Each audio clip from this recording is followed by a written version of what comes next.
டாகுக்கு cancer வராத எப்படி பார்த்துக்கலாம்? இது வந்து ஒருத்தவங்க வந்து என்ன கேட்டிருந்தாங்க.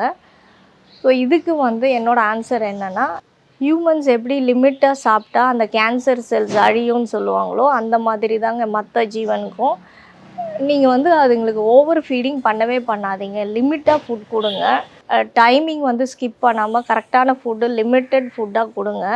அதே மாதிரி இந்த சிங்கிள் டெஸ்டிகல்ஸ் டாக் இருக்கும் இல்லையா, அவங்களுக்கு வந்து பார்த்திங்கன்னா சான்சஸ் அதிகமாக இருக்கும் கேன்சர் வர்றதுக்கு. ஸோ அவங்கள வந்து இந்த மேட்டிங்க்கு வந்து யூஸ் பண்ணாதீங்க. ஸோ மேட் பண்ணிங்கன்னா அவங்க குட்டியும் அதே மாதிரி தான் பிறக்கும்.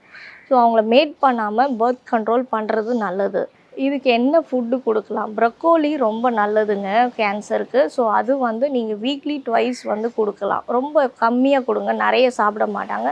ஃபுட்டில் எதாவது வேக வைக்கும் போது அந்த ப்ரக்கோலி போட்டு வேக வச்சு கொடுக்கலாம். அது கூட நீங்கள் கேரட்டு, பம்கின் இதெல்லாம் சேர்த்து கொடுக்கும்போது அவங்களுக்கு அந்த டேஸ்ட் தெரியாது.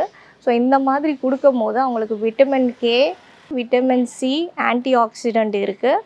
அதே மாதிரி லிவருக்கும் பிளட் சுகருக்கும் ரொம்ப நல்லது. நீங்கள் எந்த ஃபுட்டு கொடுக்குறதா இருந்தாலும் எவ்வளோ அளவுக்கு அவங்களுக்கு கொடுக்கணும்னு சொல்லிவிட்டு டாக்டரை கேட்டு செய்கிறது நல்லது.